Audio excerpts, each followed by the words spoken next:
안녕하세요. 이번 주는 주거 이동과 주거 조절 제 12장을 여러분들과 공부해 보도록 할게요.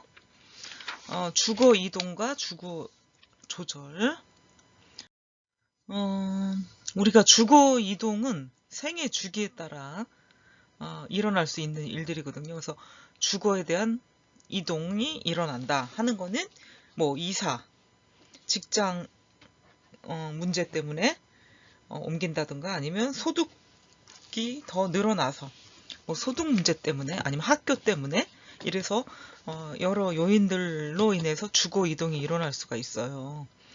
그래서 주거 이동의 개념과 유형을 한번 보도록 하면은 소득이 높아져서 소득 수준, 가구 원수와 가족 구성에 따라서 주택의 뭐 크기와 형태가 결정이 될 수가 있는데 주택의 크기, 형태, 또 어디에 있으면 좋을까? 뭐 학교와 직장 문제, 가격 문제 때문에 주택의 위치에 대해서 초이스, 선택할 수 있는 권한, 자유가 있죠. 우리들한테는. 그래서 이런 형태 및 위치에 대한 선호가 어떠한지가 이제 어떤 주거 이동의 개념과 유형이 될 수가 있겠죠. 이런 것들은 이제 가구 내부적인 요인도 있고요. 요즘처럼 주택 정책이 매달 한 개씩 나오다 보니까 매년 뭐 매달 나오다 보니까 뭐 23개까지 4개 뭐 이렇게 점점 많이 나오게 되기 때문에 변수들이 있어요. 주택 시장에. 그게 이제 주택 정책이라고 얘기할 수가 있겠죠. 주택 정책. 그래서 주택 시장은 이제 주택 정책과 가구의 어떤 내부적인 요인으로 결정될 수가 있는데 이런 요건들, 요인들 변화에 따라서 적응하기 위해서 사람들은 보다 합리적이고 논리적인 합리적인 소비라고 얘기할 수가 있겠죠. 합리적인 소비. 근데 그 합리적인 소비가 일반 소비, 일반재와 비슷하지만 주택은 고가의 상품이기 때문에 주택 소비가 그렇게 많이 일어나지는 않아요. 아니, 다른 어떤 소비성, 소모성, 소비재보다는 덜 일어나지만 이것 또한 합리적으로 구매하기 위해서 사람들은 주택 소비를 합리적으로 조절해 나가는 어떤 기본적인 경제관념들이 있는 거죠. 그래서 주거 이동의 어떤 개념과 유형은 이렇게 큰 틀로 설명을 할 수가 있어요. 소득 수준, 가구 원수 뭐 이런 것들이 요인이 된다고 했는데 개별 가구의 주택 수요는 개별 가구 각 개인의 가정들을 얘기하겠죠. 각 개인의 가정들을 한 가구라고 지칭했을 때 주택 수요는 주거 이동을 동반할 수밖에 없고요. 인구 이동이 있을 때는 고용이 창출되거나 고용이 됨으로 인해서 소득이 발생할 수가 있죠. 그래서 이런 경제적인 요인에 의해서 유발되는 것하고 달리 주거 이동은 주택 관련 요인들과 밀접하게 관련이 있다. 주택 관련 요인들과 그리고 주거지를 옮긴다는 것은 주거 서비스에 대해서도 변화되는 것이다. 라고 볼 수가 있겠습니다.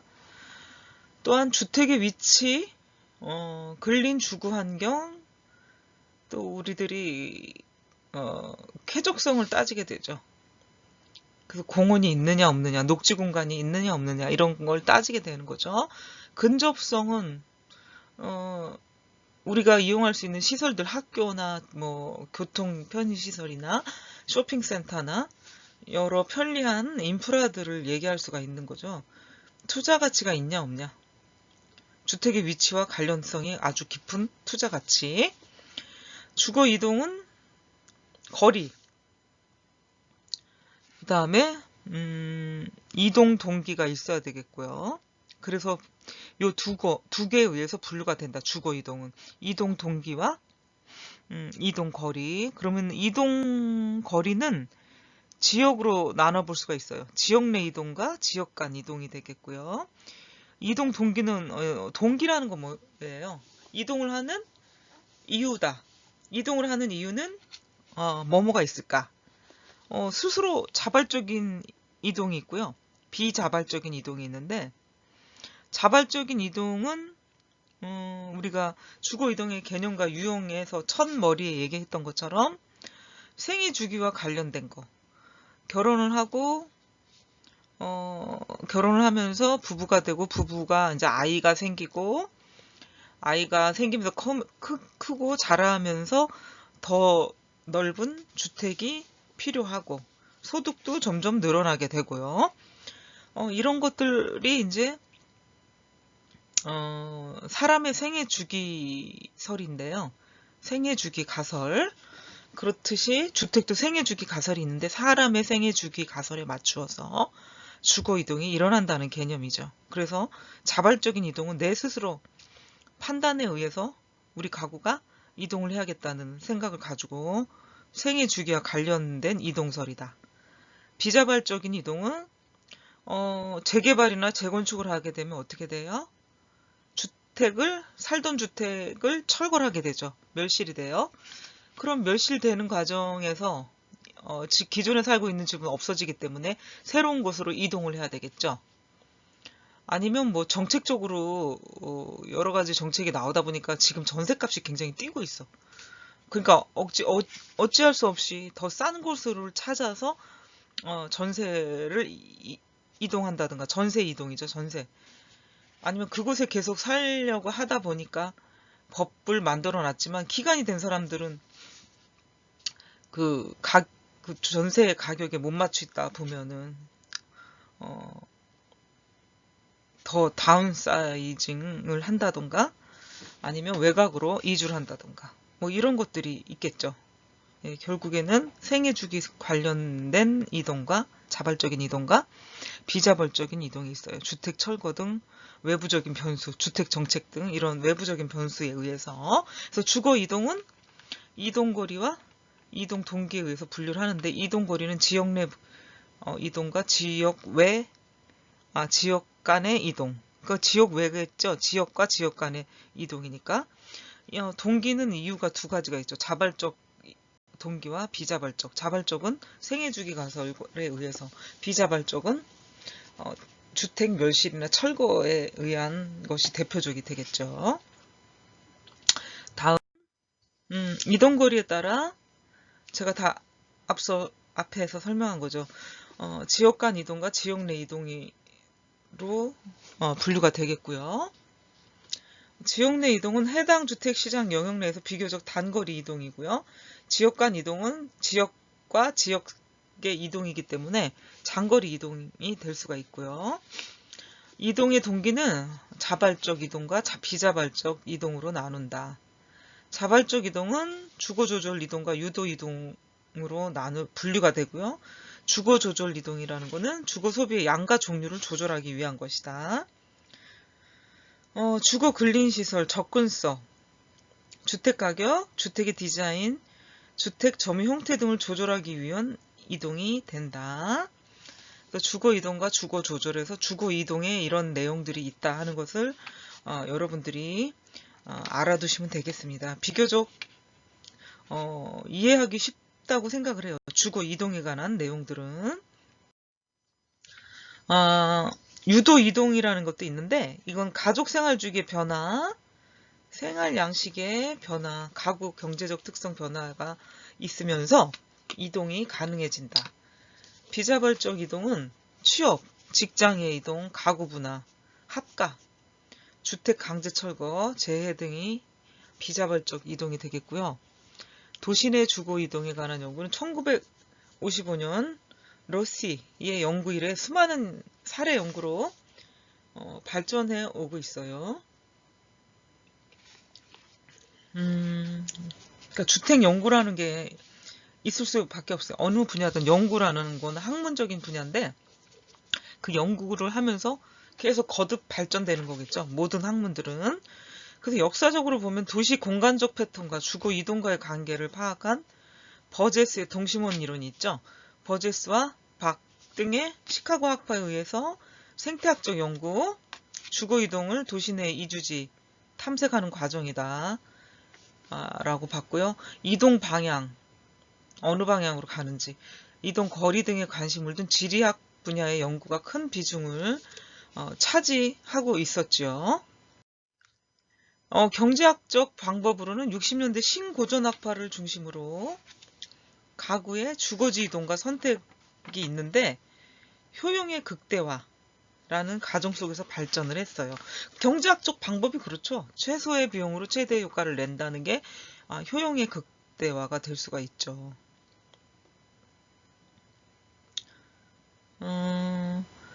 그래도 주거 이동과 가구 특성을 보면 점유 형태는 임차자가 자가 소유자보다 이동 빈도가 높고요. 결혼 여부는 결혼하지 않은 자가 결혼한 사람보다 이동이 적고 결혼으로 인해 이동이 좀 증가된다. 가구주 연령이 증가할수록 이동성이 멀어진다. 젊은 층이 이동이 많다는 얘기죠. 가구주 성별은 특징이 불분명하다. 가구주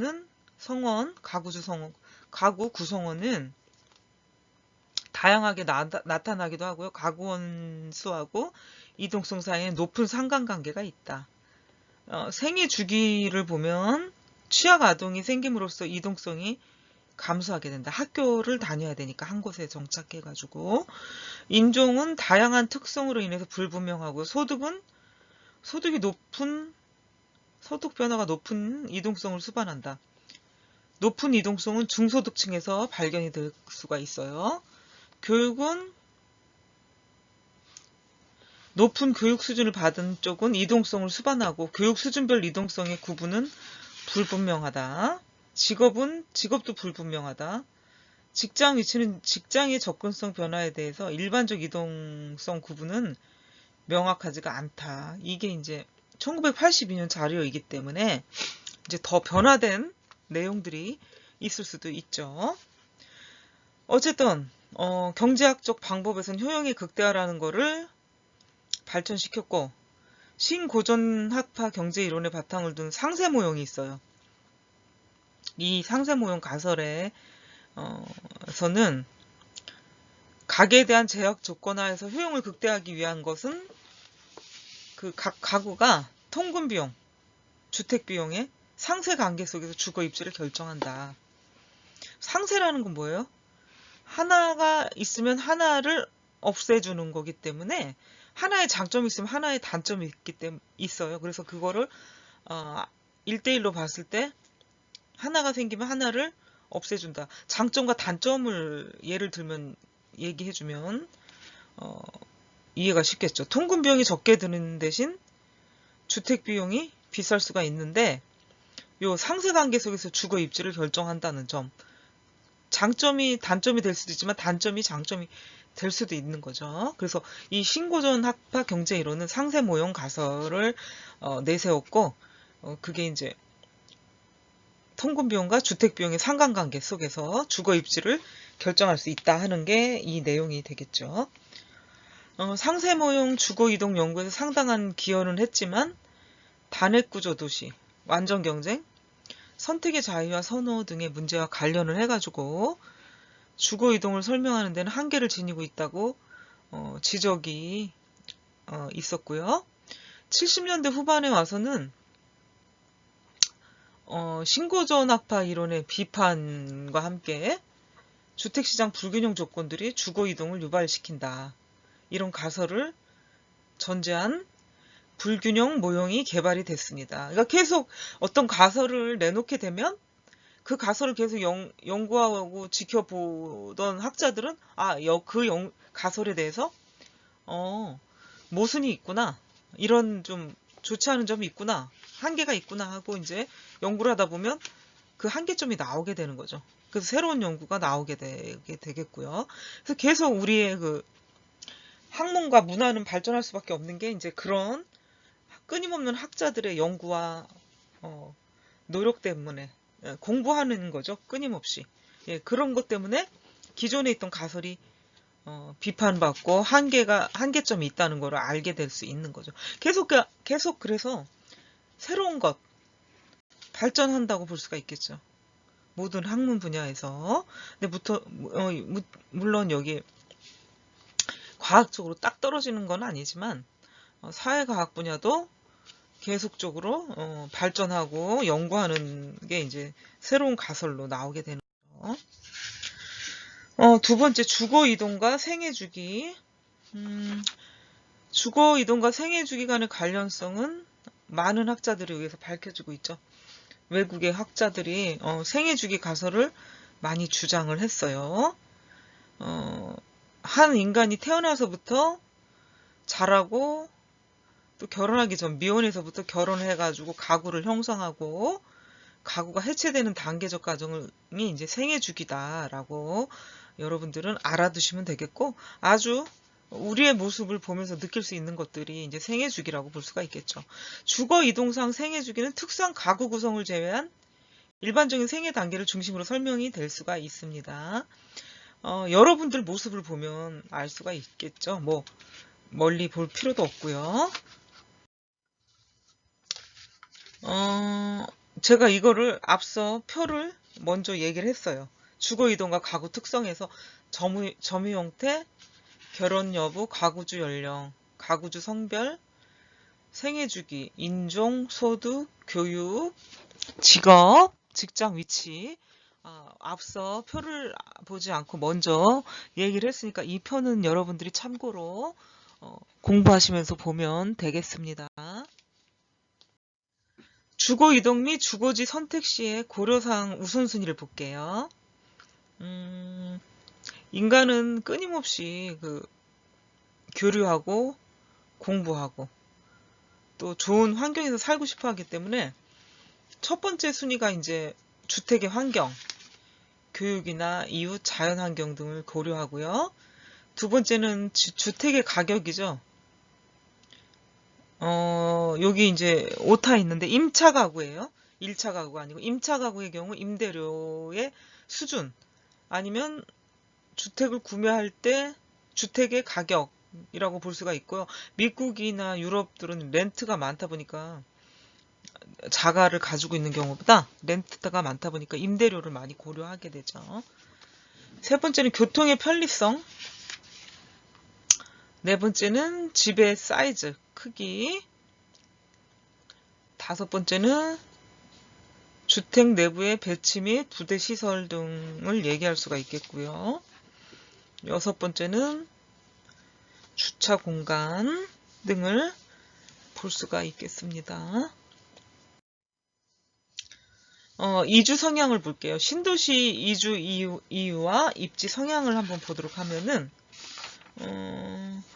이제 과천을 먼저 보다 보면 서울 지역보다 과천은 71.3%, 성남은 82.8%, 이 신도시에서도 수도권 지역에서 이주가 높다. 특히 이 지역은 주거 환경에 대한 만족도가 매우 높아요. 그래서 왜 성남시 분당구잖아요. 그래서 분당은 뭐 천당 아래 분당이다 이런 얘기까지 한때 나오게 됐죠. 살기 좋다. 뭐 공원도 많고 녹지 공간도 많고 쾌적하다. 뭐 교통시설도 좋고 이래서 천당 아래 분당. 과천은 서울하고 매우 가깝고 거의 서울권이라고 해도 과언이 아니어서 강남에 살던 거주했던 분들은 과천이나 분당 쪽으로 이주가 많이 초기에 높았습니다. 근데 이제 초기에 이주했던 사람들은 땅을 치고 해야죠. 뭐 집값이 서울에 있는 강남보다 훨씬 많이 오르지 못했기 때문에. 근데 요즘 많이 전국적으로 다 올랐기 때문에 그런 얘기 할 계제가 못 되죠. 세금의 문제가 이제 생겼기 때문에. 그래서 수도권 지역에서 더 높아요, 이주가. 왜 그러냐? 주거 환경에 대한 만족도가 높고 교육 환경도 좋아요.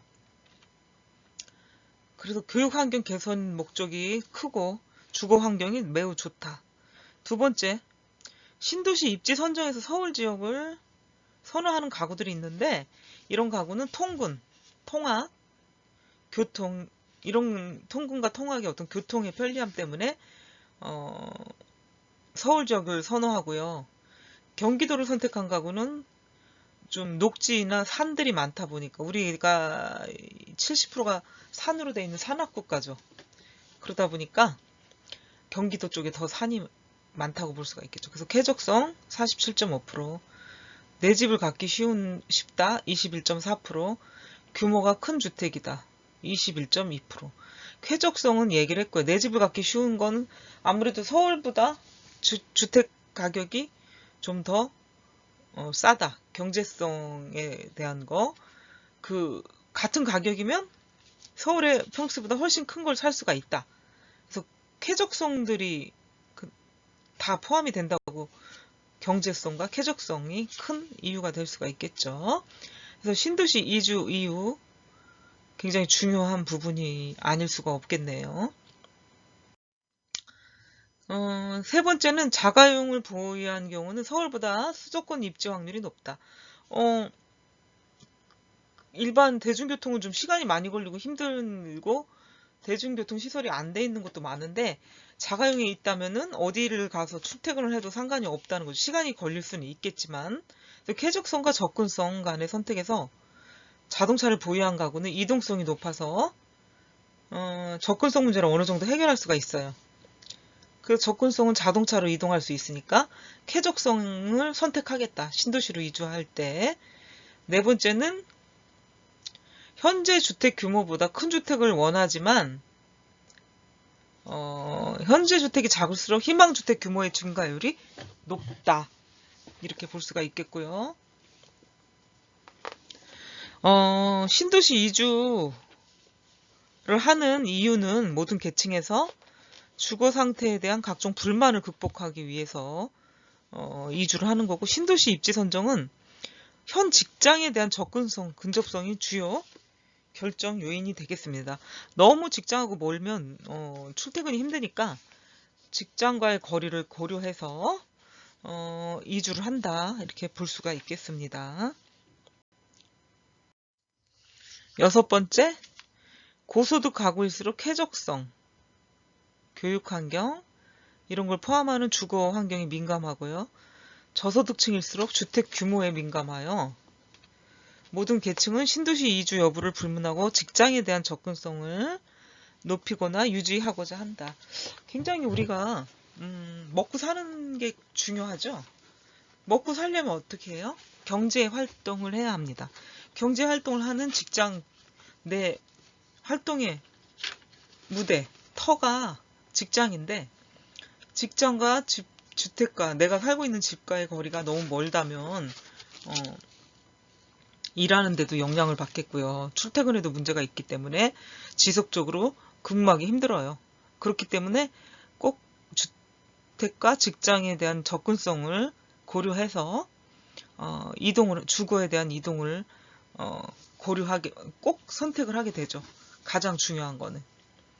예, 그래서 이런 부분은 민감한 부분이 될 수밖에 없다. 그래서 직장, 일을 할 수 있는 곳이 풍부한 곳이 또 집값이 오르는 이유도 되겠고요. 가깝기 때문에. 또 조금 거리가 있다 해도 직장과의 거리가 뭐 1시간 이내라면 충분히 괜찮은 거리라고 볼 수가 있겠습니다. 서울 시내에서도 뭐 이것저것 하면 1시간 넘게 걸리는 것도 있고 1시간 이내 걸리는 것도 있고 이러다 보니 뭐 신도시가 1시간 이내 갈 수 있는 데가 굉장히 많아졌기 때문에 요즘에는요. 일일 생활권이 돼가지고 그것을 고려해서 이동을 하는 게 현명할 수밖에 없다고 보겠죠. 직장에 대한 고려. 신도시 입주민의 주거 이동을 한번 보도록 하면 신도시 5개 신도시가 이제 1기 신도시를 얘기하는 건데 평촌, 분당, 3번, 중동, 일산을 얘기하는 거죠. 이 5개 신도시가 굉장히 성공을 거뒀어요. 그때는 가장 시대적으로 인구가 가장 많은 시기였어요. 베이비붐 세대가 엄청나게 골고루 분포돼 있고 활발하게 경제 활동을 하고 우리나라가 굉장히 발전이 돼 있는 시기의 정점이었던 시대죠. 예, 그러다 보니 신도시가 만들어져도 분양도 잘 되고 정부에서 원하는 방침이나 정책대로 잘 흘러갔던 것이죠. 지금 뭐 2기, 3기 신도시 나와도 1기 신도시의 어떤 성공적인 모습을 만들어내긴 쉽지 않아요. 그만큼 시대에 변했고 인구도 그때와 다른 양상을 띠고 있어요. 또한 뭐 직주 접근해서 도심을 선호하게 되는데 신도시가 이제 굉장히 성공할 만큼 서울과 접근성이 좋지만은 않다는 거. 예, 그거죠. 예, 그래서 1기 신도시를 따라올 2기, 3기는 이렇게 성공적으로 과연 될까 하는 생각이 들긴 합니다. 그리고 1989년 4월에 발표한 5개 신도시 계획은 당시 급등하는 전월세 값으로 자살하는 사람들이 속출했기 때문에 제1기 신도시를 만들어서 집값을 안정화시키겠다는 의도도 있었죠. 93년에 이제 완성이 된 게 5개 신도시입니다. 정부는 부동산 가격 폭등 원인으로 서울과 수도권 주택 공급이 부족하다. 그래서 신도시를 만들겠다 하는 취지가 있었고요. 수도권 지역에 30만 호에 이르는 신도시를 5년 내에 건설하는 고단위 처방을 내렸고 사회 심리적 정치적인 효과를 노리게 됐고요. 졸속적인 계획 위반, 집행의 결과 신도시 생활 환경 악화와 자족성이 결여돼 있다. 그리고 신도시에 건설한 신규 주택 규모가 서민주택으로 보기엔 너무 크고 서민주택 문제 해결보다는 주로 서울 중산층 주택 수요 해결책을 위해서 신도시 정책이 운영되었다는 지적이 나왔어요. 그래서 서울에서 잘 살던 중산층 이상의 사람들이 신도시로 이주를 많이 했어요. 그래서 이런 지적이 나왔고 실제로 저소득층이나 취약계층을 위해서는 임대 아파트를 짓기도 했어요. 신도시에. 근데 거기서도 또 문제점이 나오기 시작했죠. 저소득층이나 취약계층은 오히려 자가용이 없기 때문에 교통이 편리한 곳에 배치를 해놔야 되는데 저기 어디냐 예를 들면 소각장 근처 아주 사회적인 좋지 않은 시설들이 돼 있는 곳에 아주 정부에서 정책적으로 더 차별을 했다는 모습을 보이게 만들어놨죠. 지하철도 없고 처음에 마을버스도 없었어요. 처음에 차츰 마을버스가 들어가고 나중에 지하철도 들어왔지만 조금 외진 곳 신도시와 다른 도시의 경계에다 만들어 놓은 임대 아파트들이 많았기 때문에 정부에서조차 차별적인 대우를 해놓고선 아닌 척 세금 걷어서 저소득층 못 사는 사람들 도와주겠다고 이렇게 얘기를 하니까 모순적인 모습들이 많다고 볼 수가 있겠습니다. 신도시 이주민 중 62.8%는 종전 거주지가 서울이고요. 대부분 서울에 생활 근거를 두고 있었어요. 분당 신도시는 72.8%가 서울에서 이주한 가구고요. 5개 신도시 정책의 모습을 잘 보여주고 있어요. 중동 신도시는 41.2%가 해당이 돼요. 부천시에서 이주한 가구만 생활 근거지는 여전히 서울에 편중이 돼 있었고 이 수도권 5개 신도시 가구주 직장 위치는 서울이 65.8%. 대다수가 서울이죠. 분당, 일산, 평촌의 경우는 71%가 넘는 가구주가 직장을 서울에 두고 있어 서울의 의존적인 신도시임을 잘 보여주고 있다. 서울에 살던 사람들이 다 이쪽으로 분산된 건 사실인데 원래 서울에 살던 사람들이다 보니 직장이 거기에 있었던 거죠. 완전히 퇴사하고 다른 직장을 구하지 않는 한 그리고 자급자족 도시로서 완전한 모습을 형성하기까지는 주택이 입주하고 나서도 10년이 걸려요. 기존에 있던 신도시라는 게 기존에 있던 도시가 아니기 때문에 일자리도 풍부하지 못하고요. 상업시설도 자리 잡지 못하고요. 교통도 학교도 그러다 보니까 집만 지어졌지 교통과 학교와 일자리, 병원 이런 인프라가 하나도 제대로 형성이 되지 않았어요. 가장 지탄을 받은 게 이제 용인 신도시 수지의 경우도 그랬고, 이제 특히 3번 분당, 일산, 평촌 같은 경우는 좀 규모가 크고요. 규모가 크고 서울에서 무지 가깝다 보니 뭐 평촌, 분당 같은 경우는 매우 각광받고 그래서 어느 정도는 좀 갖춰졌다 볼 수가 있겠는데 3번 조그만 신도시가 또 이 옆에 있어. 미니 신도시, 중동 이런 곳은 그렇게 잘 돼 있지 않아가지고 주민들이 불편함을 많이 느끼고 주택 가격에서도 차이가 많이 났었죠. 같은 신도시라 해도 위치에 따라 그 다음에 규모에 따라 차별적인 가격, 시장 가격은 벌써 7, 80년대, 90년대도 있었어요.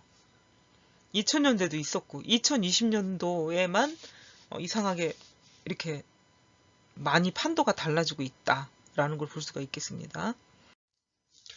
5기 신도시 정책은 서울에 거주하는 중산계층 신규주택 수요를 충족시켜주는 방향에서 이루어지고요. 이런 정책이 서민주택 문제 해결에 기여하기 위해서는 어떤 주택순환 가정이 적절히 일어날 때 가능하다는 얘기죠. 주택순환 가정을 배웠죠. 뭐 중산층이 더 좋은 쪽으로 더 좋은 주택으로 이사를 하면은 그 이미 살았던 낡은 주택은 소득이 낮은 계층이 들어오는 어떤 필터링 현상, 주택 순환 과정이라는데 이런 게 이제 서민주택 문제 해결에 기여를 할 수가 있는 건데 이런 주택 순환 과정이 적절히 일어날 때만 가능하다는 얘기고요. 신도시에 입주한 가구들은 대체로 넓은 평수 주택을 장만했다는 점에서 만족을 하고 있었는데 근데 단지 환경, 자재, 시공 등에서는 불만이 많다. 분양 주택이기 때문에 왜 주택공사도 있고 아니 나라에서 하는 그때는 주택공사였거든요. 지금은 토지주택공사인데 그때는 주택공사, 토지공사 따로 나눠져 있었기 때문에 싸게 땅을 매입해서 분양가도 좀 쌌기 때문에 자재나 뭐 이런 것들이 좋지가 않을 수가 있어요. 주택공사는. 민영 아파트는 반대로 조금 분양가가 더 비싸기 때문에 그 분양가에 맞춰 자재나 평수나 환경들도 또 달라지게 되겠죠. 그래서 주택을 공급하는 입장에서 정부는 공급량에만 신경을 썼죠. 90년대까지만 해도요.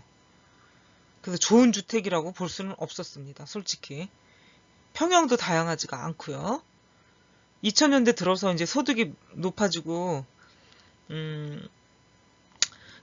주택 소비자들의 니즈가 많이 달라지니까 다양한 형태의 그 평형과 조금 질 높은 자재를 사용하려고 노력은 하고 있습니다. 특히 신도시 지역의 교통, 의료시설, 교육은 계속적으로 민원이 들어와요. 제대로 안 돼 있었다고 했죠. 제대로 자리 잡으려면 10년이 걸려요. 신도시 거주민의 43.2%는 입주한 지 1년밖에 안 돼서 이제 94년이죠. 93년에 입주를 했다면 이주 계획을 세우고 있었다는 거죠. 직장 통근이 어렵다는 거는 자가용이 있어도 길이 밀린다. 지하철도 없고 버스도 없다. 그렇기 때문에 굉장히 어려움을 느꼈다. 또 학교도 제대로 없다. 자녀교육. 생활 근거지로서는 별로 유용하거나 좋다고 못 느꼈기 때문에 다시 유턴 현상이 일어나고 서울로 이주하겠다는 생각들이 많았던 거죠. 그래서 다시 서울의 가치가 점점 높아지게 된 이유 중에 하나가 또 그거고 세월의 흐름으로 인해서 20, 30년이 지났다. 신도시가. 그랬더니 아파트 가격은 서울보다 훨씬 많이 오르지 않고 떨어지지는 않았지만 서울 가격과 비교가 안 될 정도였기 때문에 서울에 대한 어떤 선망이 다시 생기게 된 거죠. 89년부터 시작된 수도권 5개 신도시 정책은 급격한 토지, 주택가격 상승에 대해서 물량 공급 위주의 정책이었다. 제가 먼저 얘기했죠. 주택의 질이나 환경적인 요인, 이런 인프라적인 요인을 전혀 고려하지 않고 주택만 만들면 되겠다 하는 생각 때문에 졸속 정책이 될 수밖에 없는 이유가 너무 그동안 많았던 거죠. 물량 공급 위주 정책으로 토지 주택 가격 안정시키는 데는 상당히 기여를 했다. 그 부분은 그렇지만 질적인 면에서 상당히 만족할 만하지는 못했다 이런 거죠. 이러한 주택 공급을 함에 있어서도 5개 신도시 정책은 자족적인 측면을 만족하지 못해가지고 실패함으로써 상당한 문제를 야기를 했다. 10년 이상 걸린다고 했죠, 제가. 그 기존에 있던 도시의 어떤 재생이나 활용 방안이 더 아니면 뭐 재건축이나 이런 것들도 상당히 좋을 수밖에 없는 이유가 이런 이유 때문에 그렇습니다. 물론 재개발하고 또 다른 개념이 이제 재건축이지만 여기는 이제 신도시 계획이죠. 재개발하고 또 다른 얘기죠. 이런 문제 야기 뭐 이유들을 보면 3, 4년 사이에 30만 호 이상의 도시를 건설함으로써 도시 기반 시설이 구비되지 않아서 주민이 불편을 많이 느꼈고요. 생활 근거지는 서울에 두고요. 종속적 도시로 교통, 교육 문제가 심각했고 주민의 양적 공급만으로 주택 문제 근본 해결이 불가능하다는 게 이제 나타나게 됐어요. 신도시에 건립한 아파트가 중대형이 되니까 영세 저소득 임차 가구에게까지 신규 주택의 어떤 혜택이 돌아가지 않았기 때문에 이렇게 양쪽 공급 중산층 큰 평수에 치중했기 때문에 별로 그 저소득층에겐 도움이 안 됐다. 신도시 건설이 수도권 인구 분산보다는 수도권 인구 가밀과 집중을 초래했다. 서울에서 경기도 쪽으로 이제 분산시키려고 했지만 결과적으로는 서울과 경기의 인구를 더 가밀과 집중을 시키게 만드는 결과가 됐다 하는 거죠. 그러니까 서울과 경기도에만 몰려있지 현재 지금 모습을 볼 때 다른 지방에 많은 인구가 거주하고 있다고 볼 수가 없겠습니다. 물론 일자리 문제도 있지만요. 그래서 일자리가 있는 곳에는 반드시 인구가 어느 정도 거주하고 살고 있지만 그래도 서울과 경기도에 집중해 있다 하는 거를 이제 얘기하는 거죠. 신도시 입주자 상당수가 서울 지역 거주민이고 서울 분산에는 기여했을지 모르지만 수도권 전체를 본다면 오히려 가밀을 가속화시켰다는 거고, 네 번째, 건설 경기 과열로 신도시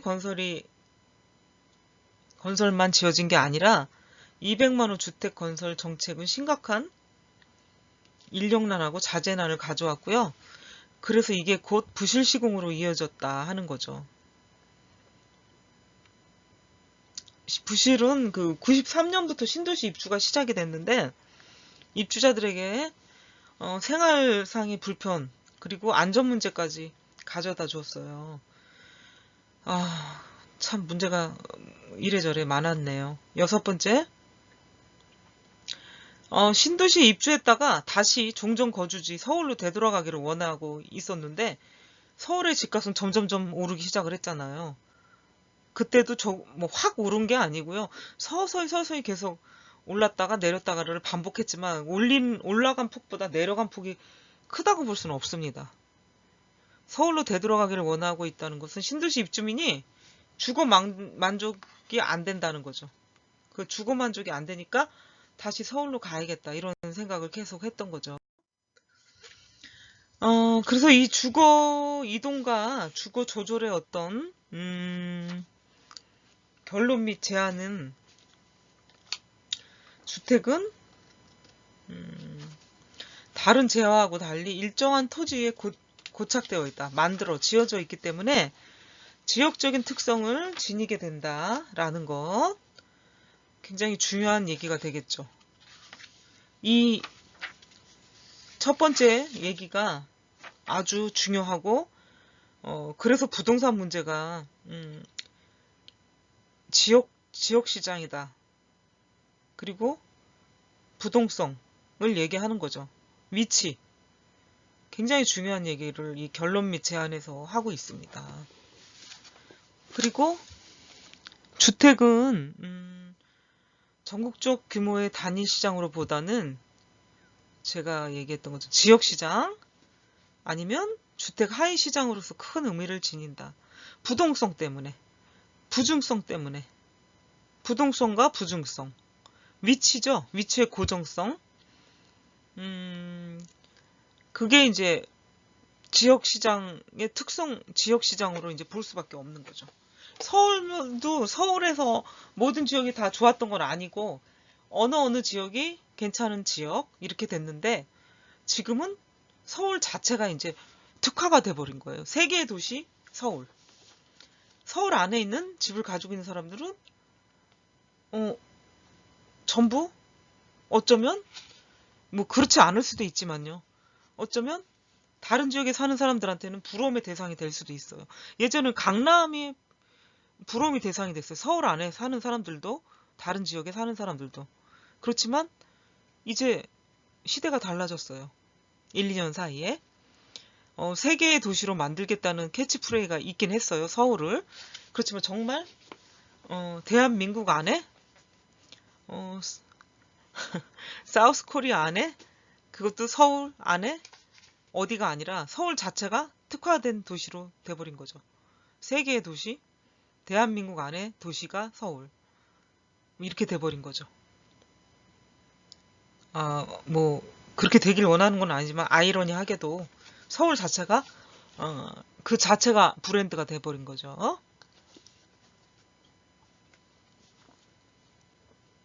수도권이 커지는 거 있잖아요. 증대라고 할 수가 있는데 주택난 해소를 위해서 정부는 5개 신도시, 이게 1기 신도시예요.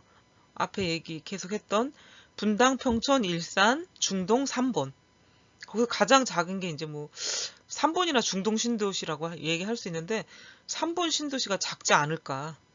부천에 있는 중동 신도시, 뭐 미니 신도시라고 얘기를 해요. 3번하고. 그 다음에 평촌, 분당, 일산은 좀 대규모 신도시라고 얘기를 하죠. 그래서 성공을 했어요. 가장 성공한 분당, 그 다음 평촌, 일산. 일산은 땅이 넓고 굉장히 커요. 분당과 비슷하거나 좀 더 클 수가 있는데 아무래도 강남, 서울에서 근접성은 분당이 최고로 가깝죠. 그러다 보니까 분당이 뭐 천당 아래 분당, 그 다음에 주택가격도 상당히 비싸요. 그래서 이 서울과의 근접성을 따져서 주택가격이 시장에서 매겨진다, 책정이 된다라고 볼 수가 있겠죠.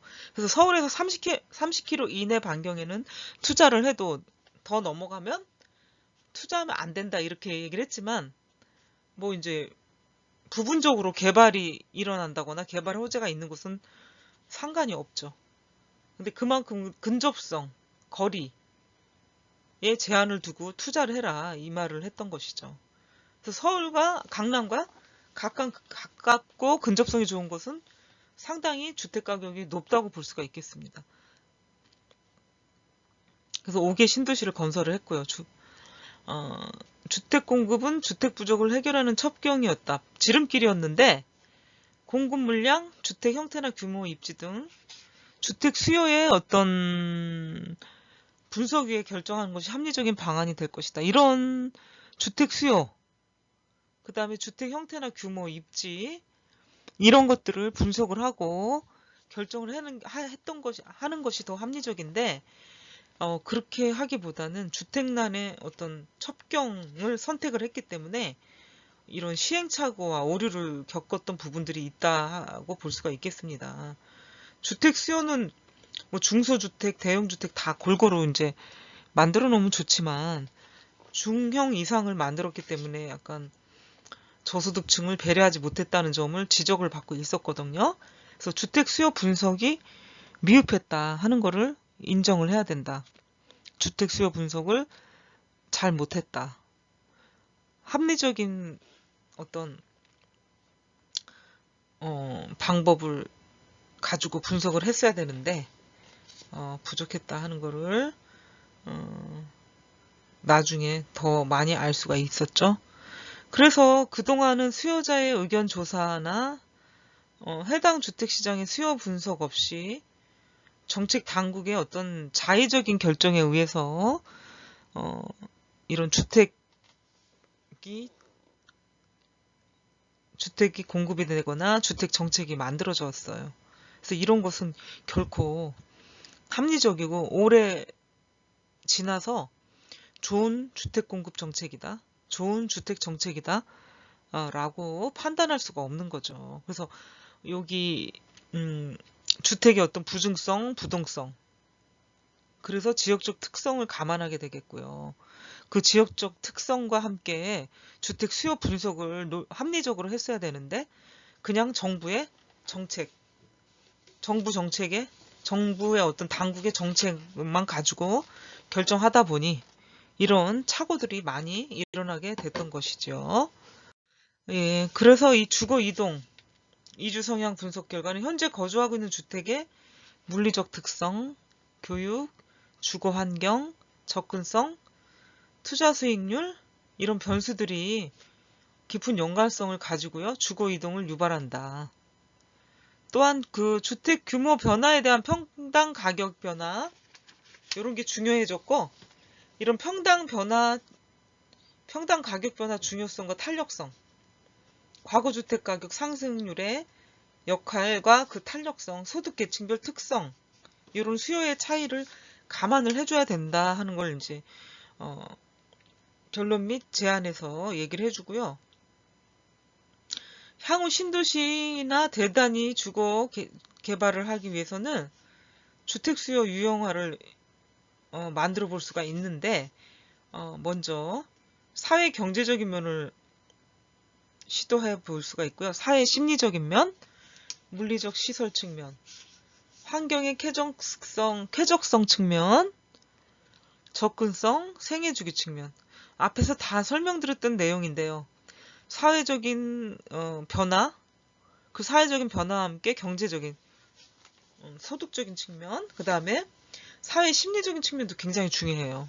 뭐 돈이 있어서 쓰고 없어서 못 쓸 수도 있지만 돈이 있어도 못 쓰는 게 있는데 바로 그게 사회 심리적인 면이라고 할 수가 있겠어요. 경기가 안 좋아진대. 그러면 돈 있는 사람도 안 쓰게 돼요. 불안한 마음이 들기 때문에. 그건 심리라고 할 수가 있겠죠. 그래서 심리적인 면도 굉장히 소비에 있어서 크게 작용을 한다는 거. 물리적인 시설 측면, 환경적인 것, 접근성, 생애주기 측면을 다 고려해서 향후 신도시 주거 개발을 위해서 알아둬야 될 내용들이라고 여기서 이제 제안을 하고 있습니다.